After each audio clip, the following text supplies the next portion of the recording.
All right, Geminis, this is your May reading for 2026. And happy birthday to everybody, including me, because I'm a Geminis too. I already went shuffle your cards and play some, so now we're ready for go. Gemini, May 2026. Stop digging in dead soil. Let's be honest. You're exhausted from watering a corpse and wondering why it won't bloom.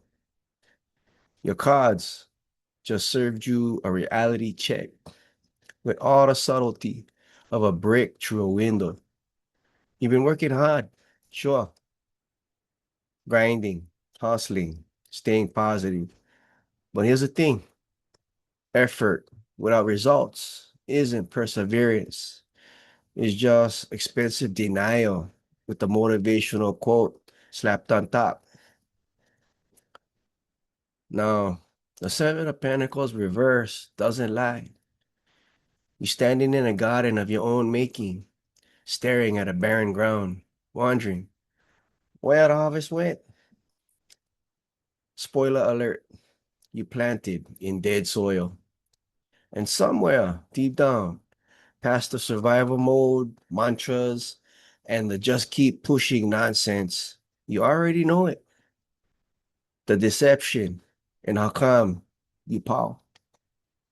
The Seven of Swords reversed is your coming clean card. The moment the mask cracks and truth spills out like contraband from a broken suitcase, you've been running a strategy that doesn't work.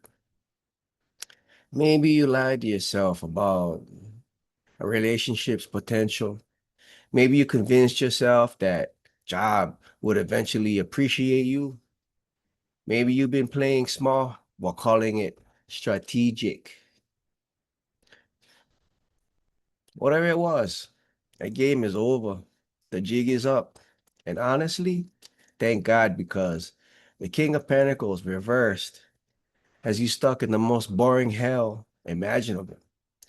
The kind where you're too stubborn to quit, but too depleted to actually move. You're not in a rut. You're in a grave. You dug yourself. And you've been calling it stability. And here's the dark humor. You're aiming for a King of Swords, that sharp, clear-minded authority figure who cuts through bullshit with surgical precision. But you cannot think clear when you stay running on fumes, clinging to control you lost 3 exits ago. Hello, Chariots Reversed. The survival trap versus the unity path. Here's where we pivot from individual struggle to collective wisdom because your cards are screaming something crucial. Isolation is killing your progress. The Page of Swords shows you in defensive mode, vigilant, guarded, ready to debate your way out of vulnerability. Smart, sure, but also exhausting. You're so busy protecting yourself from potential threats that you've forgotten what it feels like to feel genuinely supported. Meanwhile, the Six of Cups is literally begging you to remember a time before fear became your operating system. Not nostalgia for nostalgia's sake, but a soul deep recall of what connection, simplicity, and trust actually feels like. Before you learn to armor up, before winning became more than belonging. And that Five of Swords in your hopes and fears position, that's the kicker. You're terrified of hollow victories, of winning arguments, competitions, or battles, only to look around and realize you're standing alone in the wreckage of your relationships. You've seen what happens when survival mode thinking takes over. You might survive, but you sure as hell don't thrive. Unity and stability don't come from being the smartest person in the room or the hardest worker in the office. They come from planting yourself in fertile ground, communities, relationships, and projects that actually want to grow with you. So, redirect your effort before you burn out completely. The Six of Wands reversed is your future if you don't course correct. More unrecognized effort, more shaken confidence, more wondering why nobody's cheering for you. Because here's the truth bomb. You performing for an audience that doesn't exist. You don't need external validation. You need internal alignment. You need to stop investing in things that don't invest back. So here's what you got to do. Courtesy of the King of Swords. 1.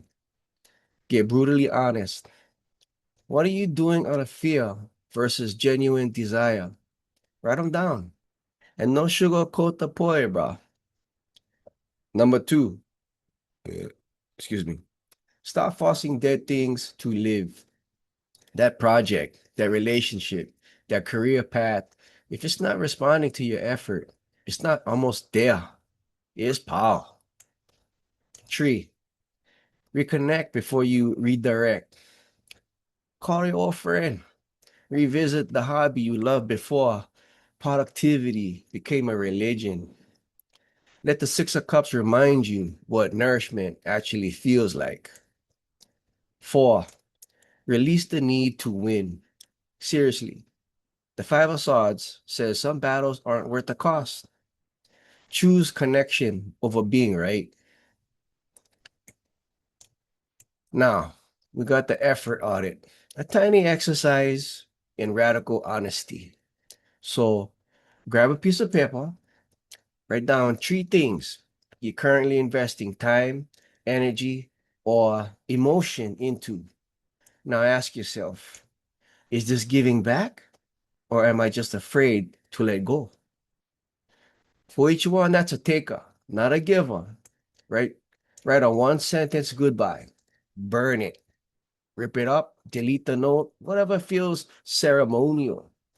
You're not being dramatic, you're being decisive. And the bottom line, stability isn't built on forcing control or grinding hard in the wrong direction. It's built on knowing when to walk away from dead soil and plant yourself somewhere fertile. Your card's not predicting doom. They're offering liberation. So stop watering corpses and start growing gardens.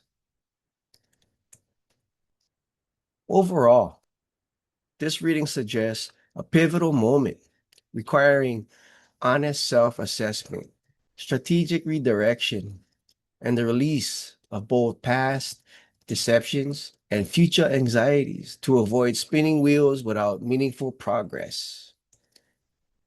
And the real reading, you being called to stop living from the neck up. The entire spread is showing someone who's brilliant, strategic, and defended, but completely cut off from heart-centered living. You've been trying to think your way to stability when what you actually need is to feel your way there. The Six of Cups isn't nostalgia.